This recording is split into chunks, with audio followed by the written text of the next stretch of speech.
May it please the court, I represent the realtor Michelle MacDonald, and there is And no... your name? Erick Kaardal. Thank you. Excuse me, sorry.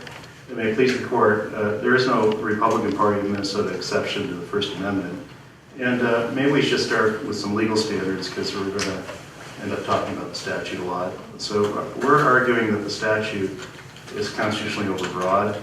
So in the state of MacDonald's case, the Minnesota Supreme Court case, then State v. Turner, the Court of Appeals case in 2015, basically the rule is the statute is overbroad in space. It prohibits constitutionally protected activity in addition to activity that may be prohibited without offending constitutional rights. So a statute is overbroad if a substantial amount of protected speech is prohibited or chilled in the process of banning unprotected speech. So we're kind of in a defendant's position. We've been fined. The process was started against Ms. MacDonald, and we're defending. And constitutional breadth, as the court knows, is a common argument that a defendant might raise. State v. Turner was a criminal defendant challenging the criminal defamation statute and was thrown out because a substantial amount of protected speech was deterred or banned. And so in this case... Counsel, let me just interrupt for a minute. I just want to kind of work through this for a minute. Do you acknowledge the compelling state interest here? Not that it matches with the statute, no. Well, I guess your argument is that it's not narrowly tailored, but you do acknowledge the compelling state interest. To the extent that the statute somehow relates to campaigns, I would understand that, but the breadth of the statute is so broad that it actually goes to non-campaign statements as well. That was our attempt with respect to narrowing construction regarding campaign materials. And so as we look at the statute, the first sentence, it's breathtakingly broad. So in the first part, a person or candidate, so in the first instance, every person in Minnesota is potentially liable for these kind of statements under the statute. May not knowingly, I know knowingly will be viewed as something that narrows the statute, but make directly or indirectly. So now we have indirectly, that means you can make these statements through third parties. A false claim stating or implying, so it's not just statements on their face value, but are you implying something else? And then a candidate or ballot question, so we're also talking about ballot questions, which takes it out of the range of just talking about candidates. And then has the support or endorsement, so support is in addition to endorsement. Support is a different word than endorsement. Isn't that true, though? Isn't support preliminarily to endorsement? In other words, in this case, if your client had used the word supported, it should be okay. I guess the word endorsement was provided by the Star Tribune, that she had listed under the word endorsement the Judicial Selection Committee. So the point here would be there was sort of an indirect misstatement by her that was found, she was found to be liable for violating the statute by the Office of Administrative Hearings. But with respect to the overbreadth, and this came up in the proceeding, we brought up examples, like the case in State v. Turner, of how this reaches truthful speech. So for example, it was raised that the Judicial Election Committee was a subunit of the party. So it voted 22 to support her name being brought forward. And so Ms. MacDonald got support. In the testimony, Mr. Kinley said, yes, we support her, we endorsed her. I mean, the words can be interchangeable. Right, and if that's what she had sent to the Star Tribune to place in the voter guide, that I had received the support of 20 out of 22 members of this committee, there would be no violation of the statute, would there? That's right, but Mr. Kinley's testimony would be violated, right? Mr. Kinley says, excuse me, I interrupted you. Well, finish your... Mr. Kinley testified, no, in my view, the Judicial Election Committee endorsed Ms. MacDonald. And so in his view, that's truthful speech. It's knowing, it's truthful. And so the point would be, why is there a... Well, and then to be convicted under that statute, there would have to be a proof, right? As a matter of the merits of the case, that in fact the statement was true or false, correct? So I don't understand your argument that truthful speech is impacted at all by this statute. Well, I think in the Alvarez, so let's just step back, and one of my concerns is that we have the Alvarez case, the U.S. Supreme Court case, 132 Supreme Court 2537 2012, and that was the stolen valor case where basically the fellow had lied about his military honors, and the U.S. Supreme Court struck down the statute prohibiting that because it was a violation of the First Amendment. So that wasn't even political speech. So the question is, the state appellate courts here going to reset based on Alvarez or not? And our view is that we should, as a Minnesota, the Court of Appeals, follow the Alvarez example, and with respect to false speech, that false speech can be constitutionally protected. Well, let's go back to the compelling state interest here. Given what you're suggesting under Alvarez, anyone could say anything, essentially. I mean, you could lie about party endorsements, you could lie about support, and just say, well, it's free speech. I lied, but it's free speech. When you get back to the compelling state interest, though, there's a problem. Isn't there? There's a problem because the compelling state interest here is not valid in the sense this is political speech. And when we look at the Niska decision, which was unpublished by this court on the same similar issue, that it was followed by 281 Care Committee. And so, judges, which dealt with a different provision of the statute. 211B.06, and so Judge Cleary and the panel, so all of these arguments we confronted from Hennepin County and the other counties involved, and the 8th Circuit on 211B.06, which is a different statute, we dealt with these arguments, and in that instance, after a couple of appeals, we prevailed.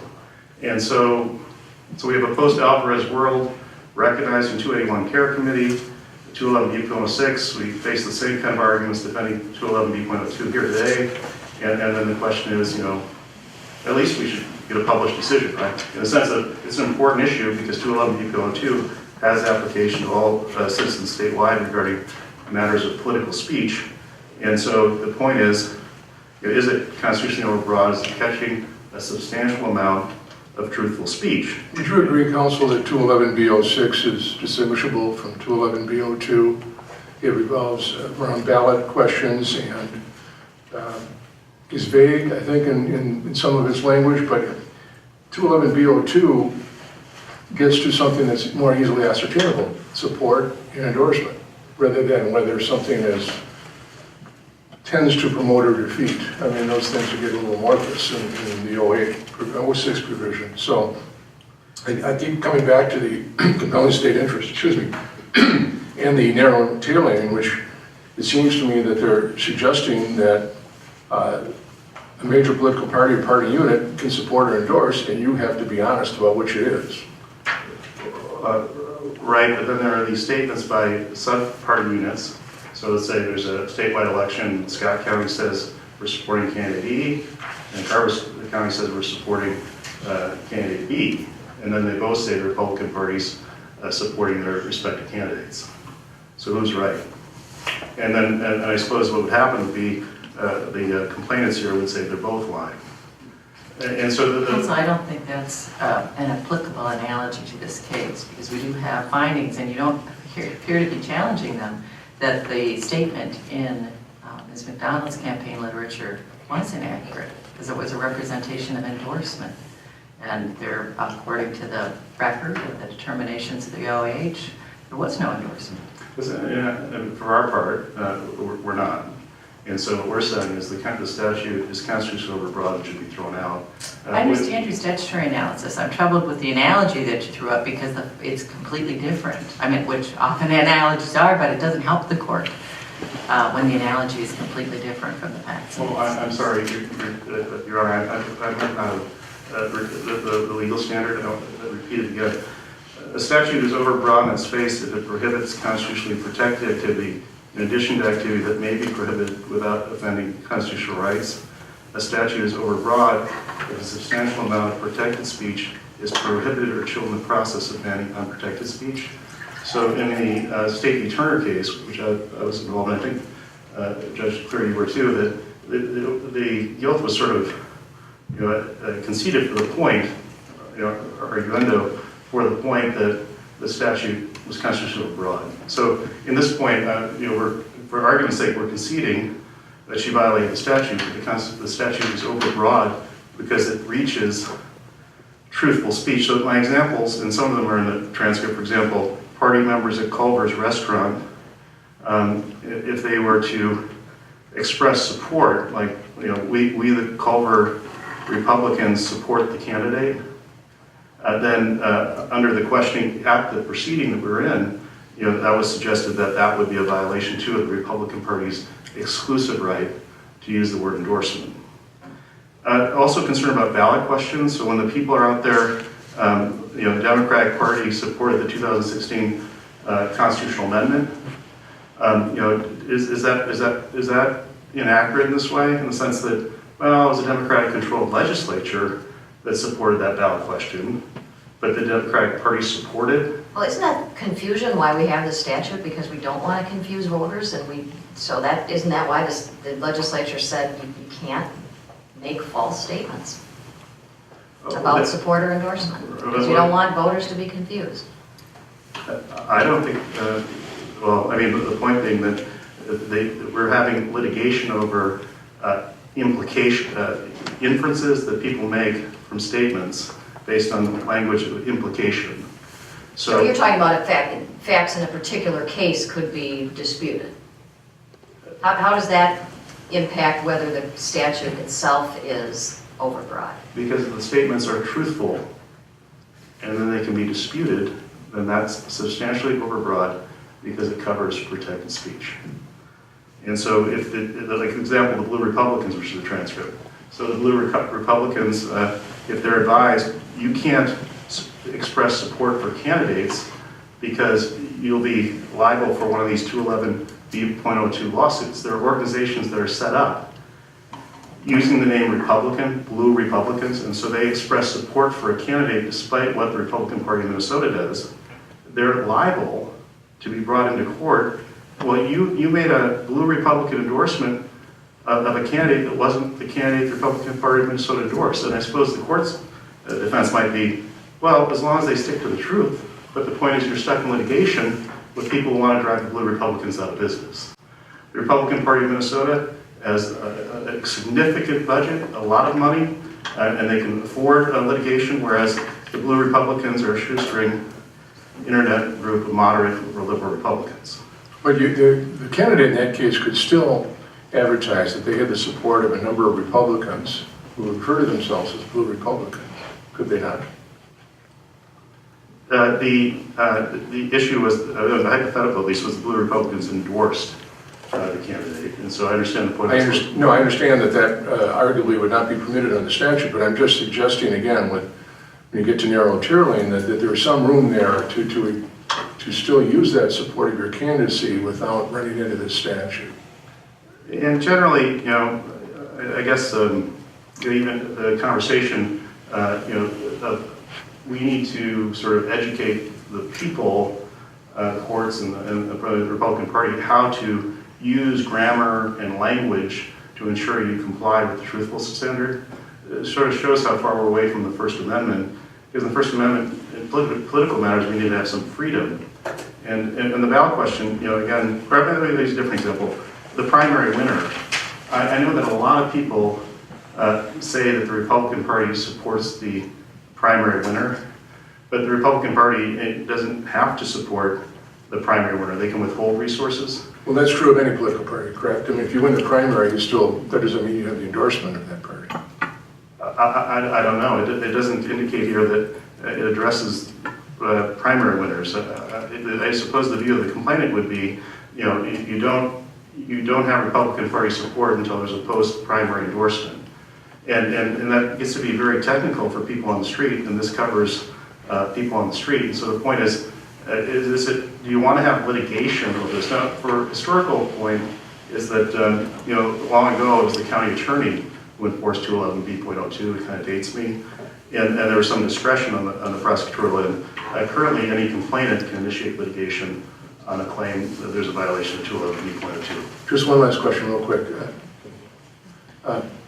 You're suggesting confusion because of the statute. But what you're suggesting as an alternative would arguably bring a lot more confusion. If you could be lying under Alvarez in the stolen valor case, you could say almost anything. Whereas you're saying that this chills some speech, what you're suggesting would not meet the compelling state interest, arguably. But you can respond. I think we have time if you want to say anything. Yeah, I guess that Alvarez focused on, is it something the voters could check, or someone could check out, like on the internet? So is there a way for the Republican Party of Minnesota to have a countermeasure, like it would have on its website? It would have the Republican parties endorse these candidates, just like the U.S. government had a list of Congressional Medal honor winners. And that countermeasure, having Congressional Medal honor winners, was used as sufficient to defend the state's interests. And so the voters can, in this case, can check out who the Republican Party of Minnesota has endorsed, regardless of what the Republicans or any other group has said. Thank you. You will have 5 minutes for that. Councilor Scott? Thank you, Your Honors. May it please the Court, this is Carl Procaccini of Green Espel on behalf of Respondents Barbara Leonard and Stephen Timmer. Mr. Kaardal has raised a number of issues that I would like to address, but I'd like to start with the core constitutional question in this case, which is, did Ms. MacDonald have a constitutional right to claim an endorsement that she knew she did not have? The answer to that question is no, under the precedent of the Minnesota Supreme Court and the analysis that this court has twice undertaken. The Minnesota Supreme Court in Schmidt versus McLaughlin in 1979 concluded that there was a compelling government interest here and that the statute, or a nearly identical statute, and for the purposes of this case, the statute in 1979 is for all material purposes identical to the statute that we're talking about today, determined that there was compelling state interest and that the statute was narrowly tailored to achieve that interest. Now, Mr. Kaardal suggests that this is a chance to re-examine Schmidt. I think that's what he's arguing in light of developments in the First Amendment, both in Minnesota cases and in the U.S. Supreme Court jurisprudence. How do you respond to that suggestion? Well, there are a couple of responses to that suggestion. First, this court is bound by the opinion in Schmidt versus McLaughlin, so I don't think it would be appropriate for this court to engage in that sort of constitutional rethinking. Second, this court has had the opportunity post-Alvarez and post-281 Care Committee to examine this very statute and came to the same conclusion that it came to in NISCA prior to and that it came to in Schmidt, and that this Minnesota Supreme Court came to in Schmidt versus McLaughlin. So NISCA came after Alvarez, before 281 Care Committee, and the City of Grant case came after both of the U.S. Supreme Court's opinions in Alvarez and the 8th Circuit's opinion in 281 Care Committee. So this court has had that opportunity. The statutes that were analyzed in 281 Care Committee and in Alvarez are very different from what we're dealing with here. And the analysis in Schmidt and in NISCA and the City of Grant is as correct now as it was in the when those cases were decided. Counsel, what's your response to your opponent's argument regarding Blue Party Republicans wanting to endorse? My response to that is a simple one. This statute allows truthful statements by candidates.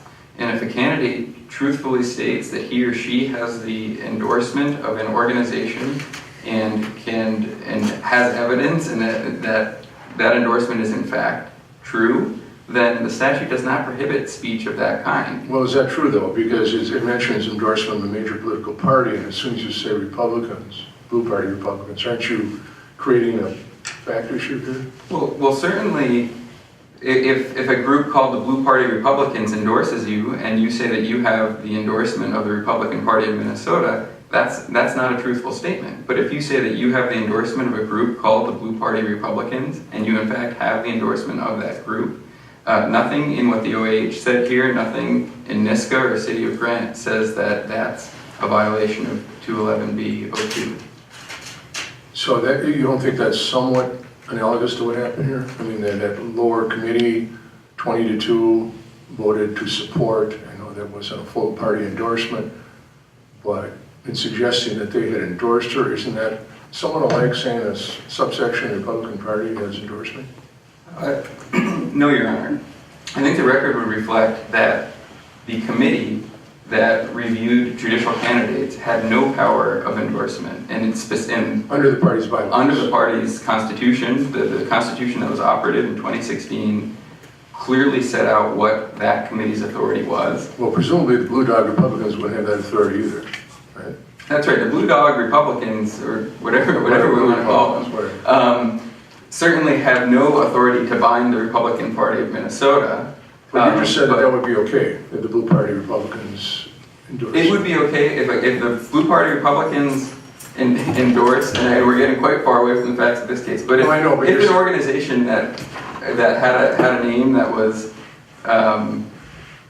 distinguishable from the Republican Party of Minnesota, and again, Mr. Kaardal stated that somehow we're here on behalf of the Republican Party of Minnesota. That's not the case. I represent 2 citizens of Minnesota who brought a complaint.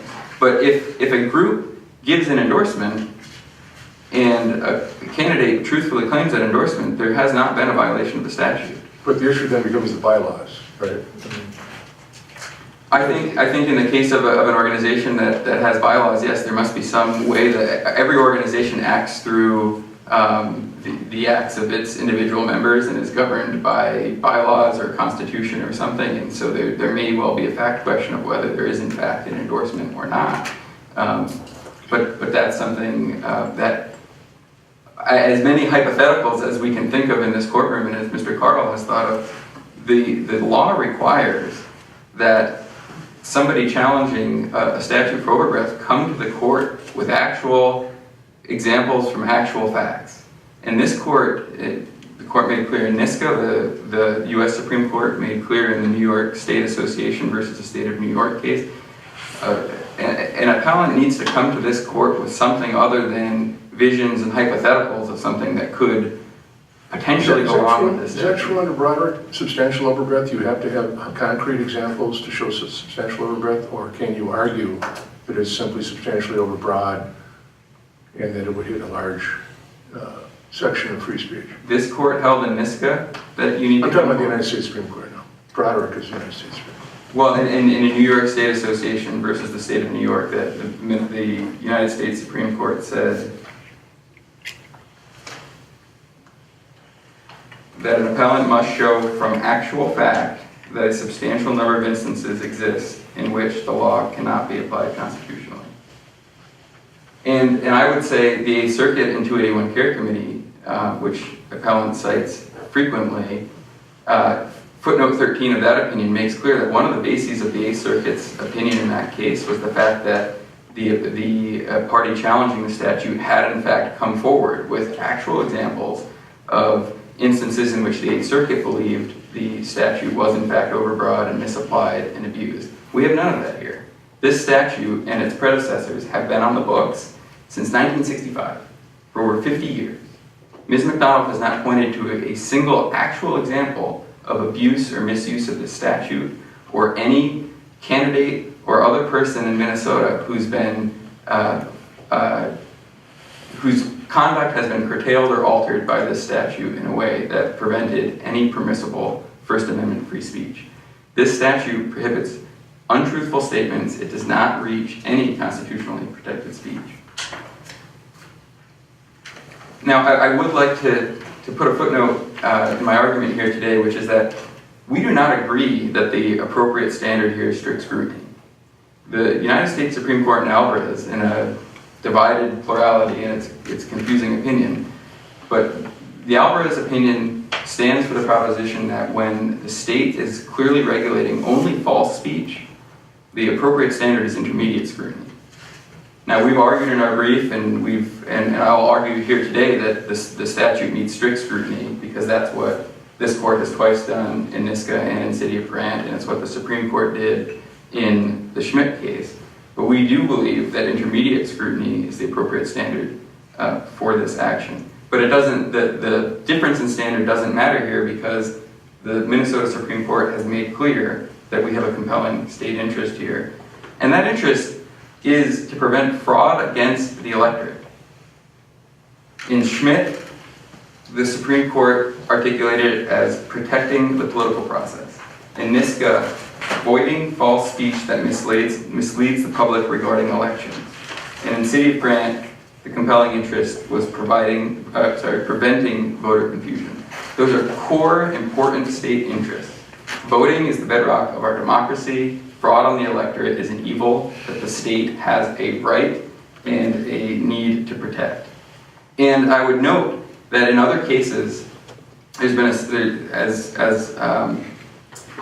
Ms. MacDonald and her attorney have noted, there have been a line of cases in Ohio where certain statutes have been struck down. The statutes that have been struck down are like those in 211B06, the false statement prohibition. Ohio still has a regulation that's very much like Minnesota's, which prevents claims that are knowingly made of false endorsements. And to get to the question of narrow tailoring, there are at least 3 very good reasons why this is a narrowly tailored statute that is narrowly drawn to achieve the state's interest here. First, the statute is directed only at false speech. As I noted before, we think that actually means that intermediate scrutiny applies. But even if strict scrutiny applies, it's still narrowly tailored because it's not just false speech, it's false speech that is objective and easily verifiable. The Minnesota Supreme Court noted that in Schmidt. It's very easy for a candidate to speak truthfully about the endorsements that they've received. And this case is a great example of that. We have a case here where Ms. MacDonald had been through the Republican Party of Minnesota's endorsement process. That was important to the OAH's opinion in determining that she knew that she did not have this endorsement. The RPM's constitution is clear. This is a committee that has certain enumerated rights and authorities. Endorsement is not among them. The Constitution makes clear that endorsement is a term of art, as courts have held in the past, that is applied in certain circumstances and after certain procedures. Counsel, then you agree that if she had used the word support rather than endorsement, it would have been permissible? I would agree with the OAH's opinion, which is that if she had said that she had the support of the majority of the Judicial Election Committee, that would be a truthful statement. That is a truthful statement, and she would not have violated the statute. But words matter, and she did not use those words. And there's no dispute in the record, and in fact, neither of the 2 issues raised by Ms. MacDonald are at all related to the factual findings of the OAH. And this court has no reason to evaluate those factual findings. They haven't been challenged, and even if it did, the standard would be a differential one with substantial evidence in the record. I want to get to the 3rd reason why this is a narrowly tailored statute, which is that on top of the fact that it regulates only false speech and only objectively verifiable false speech, it also has a stringent mens rea requirement. This is a knowing mens rea requirement. The statute does not prohibit the mistaken statement, the slip of a tongue, those sorts of errors. And this differentiates 211B02 from 211B06. If you look at the 8th Circuit's opinion in 281 Care Committee, they're concerned about the fact that the standard in 211B06 is it's a reckless disregard standard. It's actual malice. And so that's actually a lower mens rea standard than we have under 211E02, where we're requiring a specific knowing statement.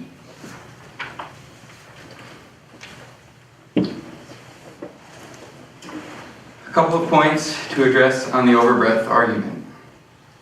Ms. MacDonald has argued that counter speech is a sufficient remedy here, and this court disagreed with that position in NISCA, making clear that counter speech is an inadequate lie-defeating solution in the context of claiming a false endorsement. The court further explained, again in NISCA, the state need not rely on media corrections to vindicate its interest in protecting the electorate from falsehoods and safeguarding the integrity of its elections. This case is a great example. Ms. MacDonald took no steps to correct the record, even as a false statement was published in the state's largest newspaper, until she became aware that one of the 2 respondents here had written a blog post in which he pointed out that she had violated Minnesota state law. Only then did she take the step to remove that blog post. It wasn't the counter speech may have reached a few attentive voters visiting a blog post, but to counteract a statement that was being republished by the state's largest newspaper, the fact that there was a statute in place that prevented this sort of conduct was crucial. I've already addressed the fact that the overbreadth argument that Ms. MacDonald makes is based mostly on hypotheticals that frankly either are setting forth conduct that is totally appropriate under the statute and is not prohibited.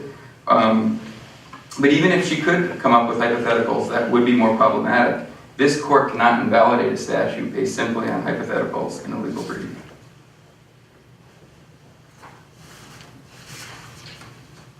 I see that my time is nearly up, so if there are no other questions, I will rest. Thank you. Mr. Kaardal, you have the last word.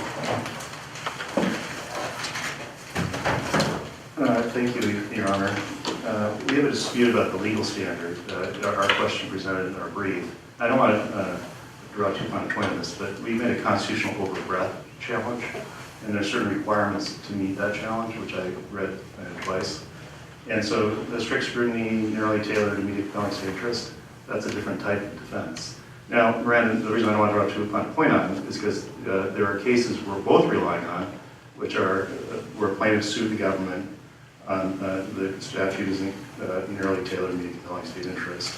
But I didn't want to plead that. I didn't want to have to prove it. I think Abraham Lincoln said something like that. So you make the arguments that you need to make. And so I made a constitutional overbreadth argument. So to some extent, I respond to 2/3 or 3/4 of that my friend's presentation that you were using the wrong legal standard based on my brief. Now we're relying on the same cases, so I don't want to overstate the point. Speaking of cases, how do we get around our Supreme Court's decision in Schmidt versus McLaughlin that seemed to say this statute or its predecessor that's functionally equivalent is narrowly tailored and survives an overbreadth challenge? Right, and that goes to the court's, it might be the court's power here. By the Constitution and the statutes, the Court of Appeals is empowered to interpret the law as it is. In fact, there's a requirement to state what the law is. And that, of course, understanding the First Amendment was updated in Alvarez, and it might be 281 Carrick Committee Court, which isn't binding, but maybe instructive on how Alvarez would be interpreted regarding 211B, granted 0.06, not 0.02. With respect to there's a quote that I wanted to read by Ms. Leonard, who's one of the complainants, that, because they said there's no abuse in the record. Well, Ms. Leonard was asking a question of Mr. MacDonald. Well, my point is, begin with that question, is that they can't even say, us as a group of Republicans today at Culver's are endorsing you. So her view was that if a group of Republicans met at Culver's, that they couldn't use the word endorsement without violating the statute. So a group of Republicans over breakfast, we're going to endorse candidate X. And if that's not, the Republican Party of Minnesota hasn't endorsed that candidate, and that's problematic. I think that's particularly problematic. So then, getting back to the application of the statute, if that's what happens, isn't the burden then on the speaker, the person or candidate, when providing information to say, this was a group of Republicans at Culver's who decided to endorse me? Then how would that run afoul of the statute? Right, then this goes to a huge point. And my friend said, this statute allows truthful statements. Now there's some sense of truth to that, right? But this statute allows truthful statements, but really what the statute allows is lawsuits about truthful statements. And so what compensation does the court offer to the people who get sued in OAH and prevail that their statement was truthful? What is the court going to do for them? They've had a burden on them placed with the litigation. This is discussed in 281 Carrick Committee. The OAH process is the burden on truthful speakers who are wrongly alleged to have said untruthful things under 211B.02. And so you have this tactic, this political tactic of bringing claim. And one of the concerns I have, again going to the overbreadth of the statute, is this word imply. So this is just an observation that may be useful to you. One of the struggles I had in the OAH proceeding was how does the state propose to show that someone knowingly implied something? Now there were a lot of inferences from the readers and listeners about what it meant, that it was really hard to distinguish between the witness's inferences from what was stated and what was knowingly implied. And so the point being, it seems that one person's falsehood is another person's truthhood, and this has resulted in a lot of litigation. The 2 or 3 cases that percolated up here, I think. And so there's this litigation that discourages truthful speech because someone who says something truthful and implies something truthful may have someone say, no, I infer a falsehood in that, and I have a court to go to, OH, and I'm going to charge you with that. And if that person then is found to have said something truthful, I suppose then the statement is correct. The statute allows truthful statements, but the truthful statement teller has been subjected to litigation for saying something truthful. And that is something that the First Amendment does not allow, that people who tell the truth are subject to the litigation costs. And that's our view, and we believe it's supported by Alvarez and 281 Character 50. Thank you. Thank you both for your arguments this morning. We'll take the matter under advisement and issue our decision in the statute. Thank you.